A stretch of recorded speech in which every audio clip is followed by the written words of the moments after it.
What's going on, guys, and welcome to Who to Sign For. Now in this series I'm giving you my recommendations on what players to sign for a specific team in career mode. But before we go on, I will say that the signings you'll see aren't designed to be realistic, and that the player ratings and potentials of the players may vary depending on what database you're using and how they perform for you during the season. Obviously you don't have to follow all the tips. This is really just a set of guidelines to give you a hand if you're stuck for ideas and want some suggestions on what players you could sign for a certain club. This is mainly aimed at those of you out there who may be new to the game and just need a bit of advice, or for those of you out there who just want a few recommendations on what players you could sign for a certain team that you may be using in career mode this year. And in today's episode of Who to Sign For, guys, we are going to take a look at Manchester United, Ole Gunnar Solskjaer's Red Devils, who in the post-Sir Alex Ferguson era have struggled really to not just find their identity, but succeed with the high expectations that the Red Devils fans have at Old Trafford. And I thought it'd be a great team to choose as well. Of course, right now, a 4.5-star team in the game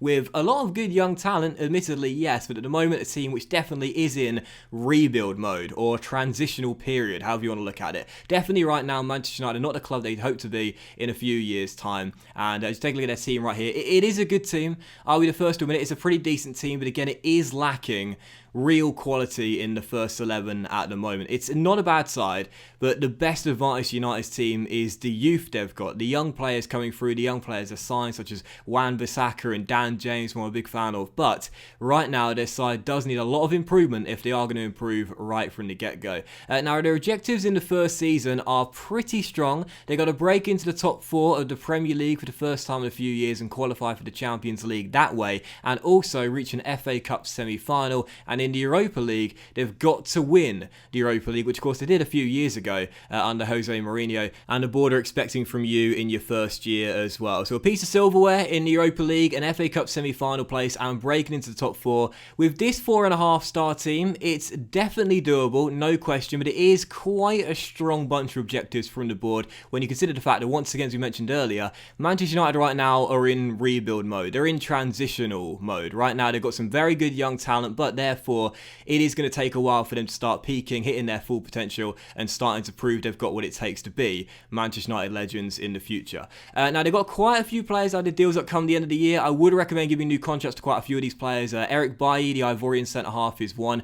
Timothy Fosu-Mensah, a young Dutch defender, can play right-back and centre-back, is another. There's also a few players like Matic, who's got a contract coming the end of the year, and also Lee Grant as well. A few seniors that I'd let go, and also a lot of young talent as well, who I'd probably give contracts to all of those players, apart from Lee Grant and Nemanja Matic. And also Smalling is currently out on loan at Roma right now. I'd bring him back from this area and have him as a reserve centre-back in your team. He's 80 rated and 29 years old, and therefore clearly has a place to play in your first team. But as for new signings with Manchester United, when you start the game off, you notice their transfer budget is absolutely monstrous. It's one of the biggest budgets in career mode this year. It's about 170 million, around 170 million pounds, with wage budget alteration, of course, depending on how you decide to alter it. You can have a little bit more money or a little bit less money in transfer budget. Regardless, it's a huge monster budget here at Old Trafford, and therefore my recommendation for new signings of Manchester United are players for the first team. Right now they've got a really good amount of young talent. Of course, they're bleeding into the first team naturally, and some are getting thrown into the deep end straight away with exposure to first team football right from the get-go. But you don't need players for the future. You've got enough of them in your team. You need players now, and my number one recommendation for a new player will be a central midfielder, and this is who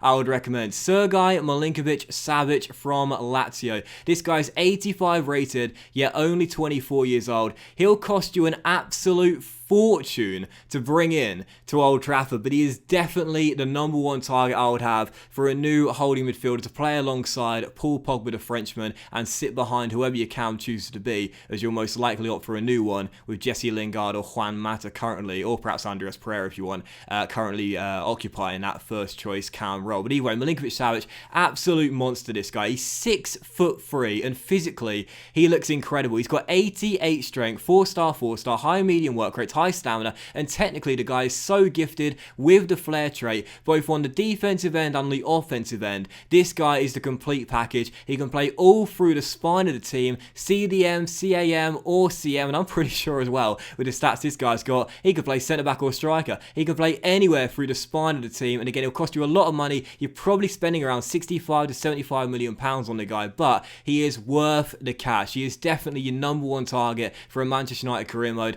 An absolute beast through the middle of the park, and again, at 24 years old, he's going to get better over time as well. So really with Manchester United, that's what you need to look for here. Players that are good enough now to slide right into your first 11, but also still have enough room to grow and get even better than they currently are right now. And continuing that trend, for the second signing I'd look to make with Manchester United, after spending around £72.5 million on Milinkovic-Savic, it was this guy right here, Jaden Sancho. Of course, the young English talent right now making a name for himself in the Bundesliga at Borussia Dortmund, linked with pretty much every single big club in the Premier League for a future move back to England. And as you can see, you can get Sancho for around £55 million in this year's career mode. That's the fee we negotiated with Borussia Dortmund. He's just 19 years old, but already 84 overall. We agreed a 5-year deal on a weekly wage of £58,000 a week. And again, just like Milinkovic-Savic, he's good enough right now to slide into the first 11, and he's also got potential to get better in the future as well. He's got plus 90 potential in this team, so he's definitely going to be a star for all your years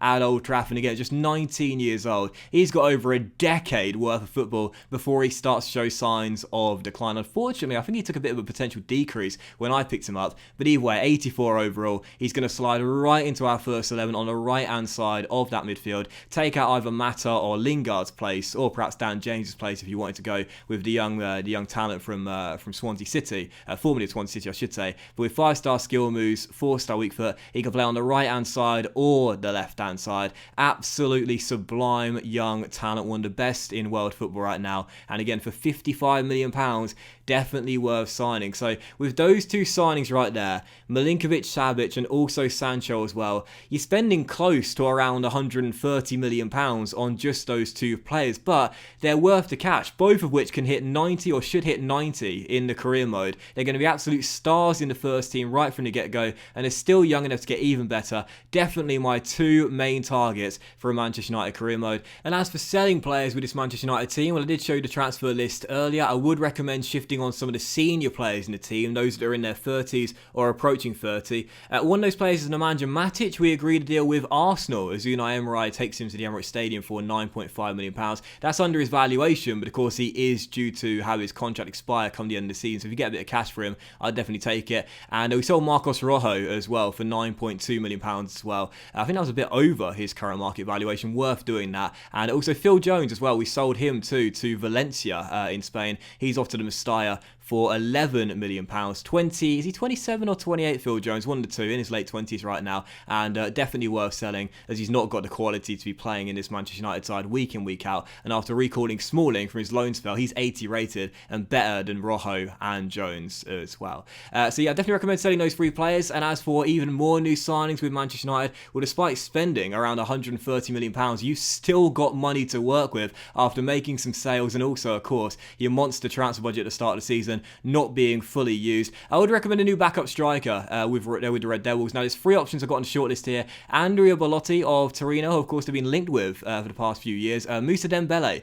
the Lyon striker once of Celtic, and also Lautaro Martinez, the Argentine forward currently playing for Inter. Unfortunately, I couldn't negotiate a deal with Inter for Martinez because he was too important to the club and he didn't have enough depth in the striker role. But I could negotiate with the French side Lyon for Moussa Dembele. We agreed a deal of £27.5 million plus a sell-on clause as well. And as for Bellotti of Torino, he was the highest rated of the 3 strikers, though he was the oldest, and we managed to agree a deal with the Italian side of £31.6 million. Was it 31.6 million? Okay, maybe £31 million. Yeah, there we go. £31 million. Got to get that neat and tidy there. £31 million for the Italian. And as you can see, whilst he was 25 years old and the oldest, he was the highest rated at 82 overall. And I felt that deal was better value for money than the Moussa Dembele deal. So we ended ended up signing Belotti on a 5-year contract with Manchester United, an 82 rated. He's only one rating lower than Marcus Rashford and Anthony Martial, who are both 83 rated. So Belotti as a backup striker is going to go on your bench, but it does mean if Rashford or Martial aren't scoring the goals for you, aren't banging them in, then you can bring on Belotti from the bench or choose to start if you wish to do so as your first choice striker. You're not taking much of a hit in the current overall of the player. He's still more than good enough to be a regular, reliable goal scorer, and from the bench as well, a very good option with 88 finishing, 82 strength, 83 aggression, very strong character Belotti, and certainly a great option to have. And again, for £31 million, I think that's an absolute steal with a 5-star weak foot, physically all round. He's quick and also very strong as well. Fantastic option to have if Martial or Rashford are not doing the job for you. So whilst he'll probably go on the bench to begin with, he's good enough to start. It all depends on who you'd rather have in your first 11. So Belotti signed for £31 million. Of course, you've got the youngster Mason Greenwood in the game. He's sub 70 overall, so you'd probably want someone a little bit better to sit on the bench there for a bit more confidence for you. And also Alexis Sanchez. I did decide to do this. A lot of you guys wouldn't be too keen on doing this, especially Manchester United fans that don't like the guy at all. But I recalled Sanchez from his loan spell at Inter Milan. Obviously, as we know, he's got the discipline problems that Red Devils fans just cannot stand him for. That's why they were willing to loan him out this season, despite the fact Inter aren't paying all of his money. But in the game, of course, there's no such problems with that. So I'd definitely recommend recalling Sanchez. He's 82 overall, 30 years old as well, so he's still got a place to play in your first team. And him being out on loan at Inter right now isn't really going to do much for you whatsoever. So I'd definitely recall Sanchez, even though, again, in real life, of course, that could never possibly happen. But anyway, I'd also recommend selling Ashley Young as well. I know he's Manchester United captain, but right now he's in his mid to late 30s and definitely worth sending out. Sorry, not mid to late 30s, mid 30s, and definitely worth selling. Ashley Young is 77 overall, and honestly speaking, I don't think he is going to stay here past the end of the season for you. He's not got the quality anymore, Ashley Young. He is not worth keeping. I'd recommend shifting on straight away and bringing in a backup left back for Luke Shaw, and that is this guy right here, Ben Chilwell of Leicester City, who I have a feeling I'll probably be signing in most of these Who to Sign For episodes. Chilwell only cost you around 18 to 19 million pounds in the game, which is far under his true market valuation. We got him for 18.5 million pounds in this transfer window, and Chilwell is just such an amazing young player. He's only 22 years old, he's 79 rated in the game, and the young English left back is worth way more than 18.5 million pounds. As we know, he's got high work rate, stamina is his best stat at 87, a very good young talent. And after you sold Ashley Young, who would be your backup left back for Luke Shaw in terms of rating overall, it's good to have someone in that can play there and be good enough to develop for the future, whilst also good enough to step in when Shaw isn't available to play, because as we know, Luke Shaw is injury prone. Luke Shaw has had so many injuries in recent years, and the chance of him getting a serious injury throughout your first season is very strong indeed. So once we sold Ashley Young there and got rid of his high contract as he goes to Fenerbahce for £2.7 million, Ben Chilwell comes in to replace him, and again, 2 ratings higher than Ashley Young. He's about 13 years younger, and definitely worth replacing the Manchester United captain with. Chilwell comes in, replaces Ashley Young, and again, Luke Shaw is almost definitely going to get quite a few injuries during your first season, if not a serious long-term injury. So bringing in someone that can replace him and be almost as good as him in terms of the overall, only 2 ratings lower but 3 years younger and has more potential than Luke Shaw, I believe, as well. Definitely worth doing. But following that, we did decide to sell Juan Mata to Milan as well. Bit of a sad one this, because I love Juan Mata, as many of you guys know, but the deal was too good. He's 31 years old now, Mata, 81 overall. He's going to start declining right from the get-go in the first season. I'd recommend cashing in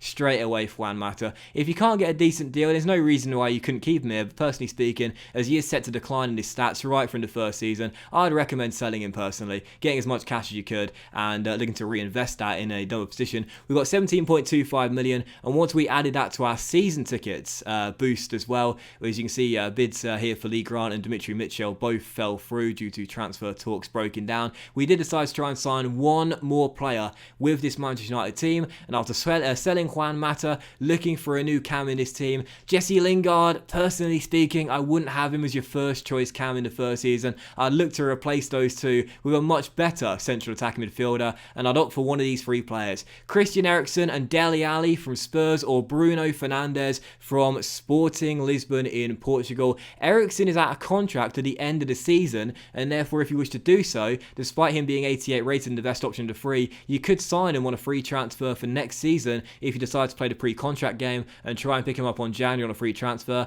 I want to see how much Spurs would ask for Christian Eriksen, but as you could see, Pochettino at this point didn't want to sell him for anything less than £68 million. I thought, all right, fair enough, then we'll just sign him on free for next season. And also Sporting wouldn't let go of Bruno Fernandes unless it was a really big deal, plus Chris Smalling as well. So I decided in the end, as we couldn't afford him either, to end negotiations there. So I couldn't afford either Fernandes or Christian Eriksen, which is a shame because they were the best two in terms of the overall. But Dele Alli is only 23 years old, former MK Dons midfielder, is now 83 rated in the game. He can also play on the left-hand side of midfield as well as in the cam role too, so nice versatility, and he can play a little bit deeper as well, as we know. Very good option to pick up, and whilst he is the lowest rated of the three, he is the youngest of the three, and he also has really good potential as well. We negotiated a deal with Spurs of, I think it was 46 million pounds, plus a 20% sell-on clause for Dele Alli, and as you can see, we would pick him up on a £100,000 a week deal with a £300,000 sign-on bonus on a 5-year contract. And again, 83 overall. He's 2 ratings higher than Jesse Lingard, 3 years younger, and has much more potential as well. So Ali would become our 5th signing with this Manchester United team. Once again, an awful lot of money spent, £46 million to pick him up, but definitely worth the cash when you consider the fact he has got room to grow and he's only 23 years old. And again, once again, it's one of those players who can go straight in to the first 11, improve this team right from the get-go, yet still has potential to get better in the future as well. So personally speaking, whilst he can play deeper, I would play him in the cam role with those high work rates. It's nice to know he'll track back on the defensive end as well, whilst also being creative enough to open up gaps in the opposition defence right through the middle of the park with 4-star skill moves and some really great technical stats and a flair trait as well. And as you can see, after the signing of Dele Alli, we were basically spent. We had a massive budget, absolutely massive budget to start the transfer window off, but as we know, most of the world's problems can be fixed by money. We spend all of the cash we had to bring in 6 new players Manchester United. Our 6th and final signing was a new backup goalkeeper, Van der Voort. These 3 goalkeepers here, Diogo Costa, Maximiano, and Martin van der Voort, a Belgian goalkeeper here. These are 3 of the best young goalkeepers you can buy for sub £2.5 million in the game. Van der Voort's the cheapest. You can get him for his market valuation of £550,000. I tried to swap out Lee Grant as I couldn't get the veteran Englishman out of the club through transfer fees alone, but the Belgian side weren't having it, so we signed him in the end for £350 a week on a £550,000 deal. And again, this is the sort of player who's just going to have in your reserves, just grows quietly on a sporadic squad role, never complains about game time. It's always nice to pick up players like this. You know, they're very low overall players, but they've got potential to get way better in the future, and as the years go by, he could well become your backup goalkeeper. You'll probably never have him as your first choice, but as the years go on, he'll grow quietly in the background and could become good enough in the future as your backup goalkeeper. So 6 new signings in the end, and 5 of those new 6 signings go right into the first 11 or on the bench. Milinkovic, Savic, Dele Alli and Jaden Sancho all go into the first 11, and on the bench you've got Ben Chilwell and Andrea Belotti as well. With Manchester United, your job is not to sign players for the future, it's to sign players that can improve the team right now, yet still get better as the years go by. That's exactly what we did. We signed 6 players, 5 of which meeting that criteria, spending over £220 million on these 6 new players. An absolute monster transfer window with the Red Devils, and we sold 5 players for around £50 million in total as well. And of course, those were the senior players here, the ones that are in their 30s right now or their late 20s, and quite frankly just don't have the quality for the first team in this Manchester United side, and players that you want to get their contracts off the books here at Old Trafford as well. So spending a lot of money, an awful lot of money in our first summer transfer window. It was a monster summer window. Of course, as we know, our our expectations even for the first season were to win the Europa League, break into the top 4 in the Premier League and reach the FA Cup semi-final as well. So would our new players here at Old Trafford get the job done and hit those 3 objectives? Well, as you could see, they would hit the league objective, finishing in 3rd place, a top 4 finish for Manchester United in the first season, 30 wins in the 38 games, only conceding 24 goals in the first season as well, while scoring 80 as well, finishing with a goal difference record of plus 56 and 93 points on the board, 9 points behind the eventual winners Liverpool and 6 points behind Manchester City, but 2 clear of Spurs in 4th 4th and several clear of 5th place as well. So a great finish in the Premier League this season. They also reached the Carabao Cup semi-finals as well. They lost to the eventual winners Liverpool on penalties in the semi-final. But either way, semi-final appearance in the Carabao Cup, not too shabby whatsoever. And in the FA Cup, they did get all the way to the final as well. But once again, I thought it was quite interesting. Penalty shootout heartbreak against Liverpool for the second time in the domestic cup. But an FA Cup final, regardless, going one step further than the board asked you to reach, exceeding that objective. And in the Europa League, they hit that objective as well by beating the German side Frankfurt in the Europa League final by 3-1. So hitting the Europa League objective, hitting the Premier League objective, and also exceeding the FA Cup objective with Manchester United in the first season. That is, without question, a very successful first season at Old Trafford. Silverware in the cabinet in that Europa League, breaking into the top 4 and reaching the FA Cup final as well, going one step further than the board asked you to hit. That is a really, really good first season. Very little negative whatsoever, any negative whatsoever to your first season at Old Trafford. Very, very good first year for the Red Devils. But let's take a look at the final squad run through here. As you take a look at the team, you can see that Van der Voort grew 3 ratings in his first season. Ben Chilwell grew 2 ratings. As you can see, Ben Chilwell played more games than Luke Shaw in the first season. This is why the Chilwell signing was so vital, because Luke Shaw only played 27 games all year long. That's due to injury. At some point, Shaw would have got injured during the season. Sadly, you can't check it now that EA have got rid of the injury list. And of course, you can't check a player's injury history either at the end of the season, which is really annoying. So no, I just hope they'll bring it at one point. But that's why Chilwell is so important. Milinkovic-Savic grew 2 ratings in his first season. I love these technical stat improvements here.